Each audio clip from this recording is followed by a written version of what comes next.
He-Man and the Masters of the Universe is back on Netflix for its third season. Let's see if it's worth your time.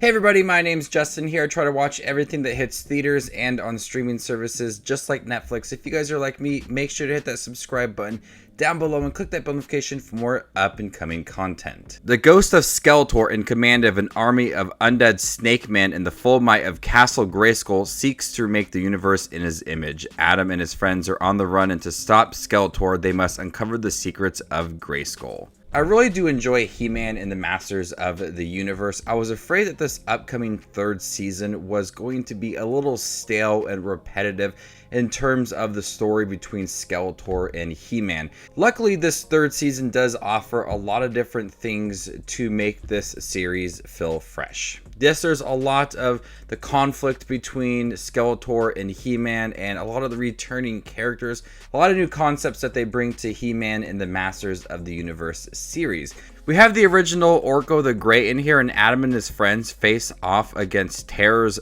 from the likes of Mer-Man. What they did with just Mer-Man alone was terrifying for an animated series. It was very brief, but I did give it a modern look to it, and all of the characters have this unique modern touch to it. But we had Orko the Great in its classic style, so there's a lot of things that feel like they're paying tribute to the original series, but also trying to make it feel new. And just with Mer-Man and Skeletor and He-Man, a lot of designs feel new, and the designs in here for the new characters that are introduced, like Mer-Man, feels really great. There's certain storylines that feel pretty brief. With just 8 episodes, I wanted just a little more of these storylines to be extended, especially when it comes to Mer-Man. That was one of my favorite things in season 3, but it did end up feeling brief. When we had Orko the Great and other storylines being involved, certain moments like that just felt like they were pretty brief. When they offered something new to try to move the story further, I really did like that. And this season deals a lot with still trying to prove your worth and redeem yourself as well, because He-Man is tasked with something pretty big in here. Not trying to spoil it for anybody, but he is challenged, and he has conflicting relationships with him and his friends, and it's challenging He-Man as a person, and he has to redeem himself. He has to prove his worth, and that message in here is very strong. But we also have Adam's former friend Krass, who now fights alongside Skeletor as Rampage. They're trying to turn her back to the power of Grayskull, and we also have this Power of Havoc, which is changing some of the characters and taking over them. And so we have this storyline with Krass that takes up a lot of the season, and how she is alongside Skeletor, the ghost of Skeletor, but Adam and his friends are trying to help her and see if she can redeem herself as well. Those storylines take up a bulk of the series, and they're worth it. Not only is it about He-Man this time around, there's also Krass that has a heavy storyline, and He-Man's father that's heavily involved as well.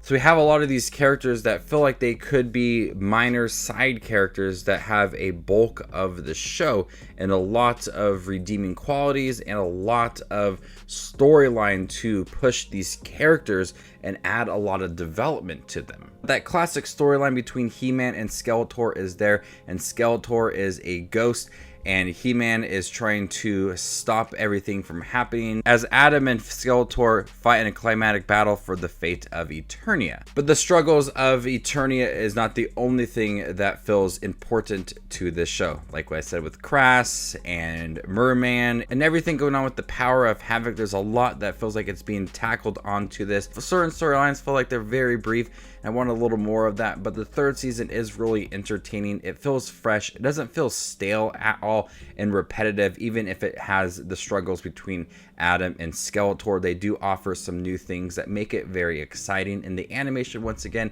is great. It's very quick. The designs for the characters are awesome. They feel very modern. Love what they did with Mer-Man and the classic Orko the Great. As someone who hasn't watched a lot of He-Man growing up, and I did really like Revelations, this is a show that I enjoy. It feels very modern. It feels like it's targeted to a younger audience, though, not to the fans of the original series, as it feels like it's trying to be pretty modern. They're not trying to copy the animation of the original series, but that storyline and the qualities of that feel like they are translated nicely to this series. So I do enjoy it, and the third season is really entertaining for what it did offer. So before I give you my score for He-Man and the Masters of the Universe Season 3 on Netflix, make sure to check out my channel. Here I do movie reviews, trailer reactions, ranking videos, tier lists, all that fun movie-related content that you see on YouTube. I do it all here, so hit that subscribe button to get it all in one spot. I'm going to go ahead and give He-Man and the Masters of the Universe Season 3 a B-.